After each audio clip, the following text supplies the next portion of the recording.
Gareen Itiyoo Injiinaringii fi gareen Investimentii Proudus waliin hojjechuudhaaf waliigaltee mallatteessanii jiru. Beenyaa Shiramuu bal'asaa qabamu.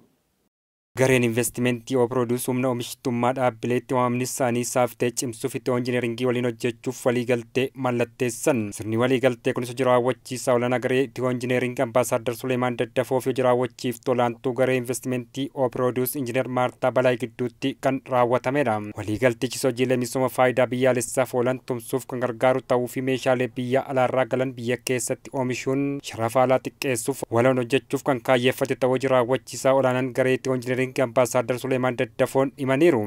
Itiyoo Injiinaringii Gruuppii industiriiwwan teekinooloojii hedduu of keessaa qabu.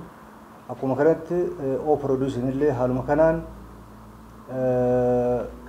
maanufaaktcharingii hedduu irratti yookaan oomisha hedduu irratti hirmaatee naannoo isaa akkasumas biyya misooma biyyaa irratti hirmaatee jira.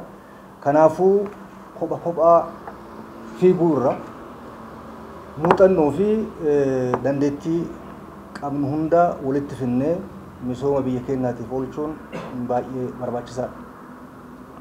Kaayyoon qaamota lamaaniitu biyya kana misoomsuudha. Impoortii biyya alaatiif hinnu oomisha biyya alaatiif hinnu bakka buufnee biyya keessatti oomishuu danda'udha. Akkasumas kanarra darbinee teekinooloojii biyya keenya keessatti teekinooloojiin oomisha akka babal'atu godhuudha. Achirralee darbinee har'a sharafa alaa qusachuuf jecha biyya keessatti oomishnee nus akkuma biyyoota addunyaa kamiyyuu bu'aawwan keenya gara biyya alaatti erguudhaan sharafa biyya alaa akka nu galu godhuudha.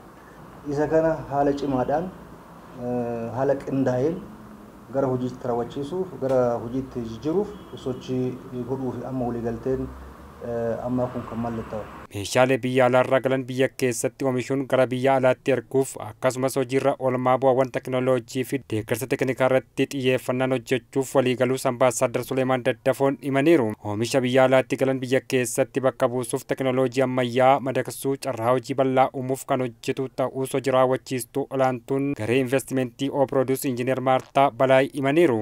Proudus Group ከውጭ የሚገቡ ምርቶችን በአገር ውስጥ በማምረት የውጭ ምንዛሬን በማዳንና የክልሉን ጥቅም አሟጦ በመጠቀም Gareen Proudus oomishaalee biyya alaatii galan biyya keessatti oomishuudhaan sharafa alaa hambisuu qabeenya dilbii naannichaa daguuganii fayyadamuun imala biyyi keenya gara indastiriyaalaayzeeshiniitti taasiftuuf gahee irraa eegamu ba'achuuf kan hundeeffamedha. Kaayyoo kana galmaan ga'uufis dhaabbilee fi warshaaleen keenya hundi sharafa biyya alaatiin bitanii kan galchan meeshaalee jijjiirraa warshaa oomisha biyya keessaatiin bakka buusuun akka fayyadaman kan dabalatudha. Kunis rakkoolee gama jijjiirraa meeshaalee warshaatiin mudatan furuun bu'aan dhaabbilee akka dabaluuf kan dandeessisudha. Kanaaf gareen keenya akka biyya keenyaatti damee maanufaaktcharingiidhaan, koonistiraakshanii maashinariidhaan Automotive teekinooloojii maashinoota oomishu, meeshaalee jijjiirraa maashinootaa fi warshaalee oomishuu, suphuu, haaromsuu fi ammayyeessuun muuxannoo yeroo dheeraa kan qabu garee Itiyoo Injiinaringii waliin hojjechuuf sanadi waliigaltee kun kan mallatteeffamedha. Akkaataa waliigaltee kanaatiin dhimmoota gurguddoo sadii adda baafamanii jiran bu'uura godhachuun waliin hojjechuuf waliigaluu hojii raawwachiisaa itti aanaan garee Investimentii Proudus Obbo Girmaa Dalasaa himaniiru. Dhimmoota gurguddoo sadii irratti Itiyoo Injiinaringii Gruuppii wajjin hojjechuu akka dandeenyu adda baafannee jira. Inni jalqabaa ispeer paartii biyya alaatii fiduu dandeenyu san import substitutioniidhaan biyya keessatti oomishuu akka danda'an warshoota keenya keessatti adda ba'ee jira. Inni lammataa sharafa biyya alaa hambisuu danda'a. Kanaaf kaayyoo kana fi cimsa teekinooloojii irratti teekinooloojii ammayyaa wajjin fayyadamuun dirqama waan ta'eef teekinooloojiidhaan deeggaruuf muuxannoo fi ga'umsa akka qaban waan adda baasneef naannoo kanatti teekinooloojii waliin itti fayyadamuudha.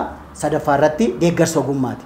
Kanaaf guyyaa har'aa kana waliigalteen kun qaama hooggansa olaanaa Itiyoo Injiinaringii Gruuppii waliin waliigalteen mallattaa'ee jira.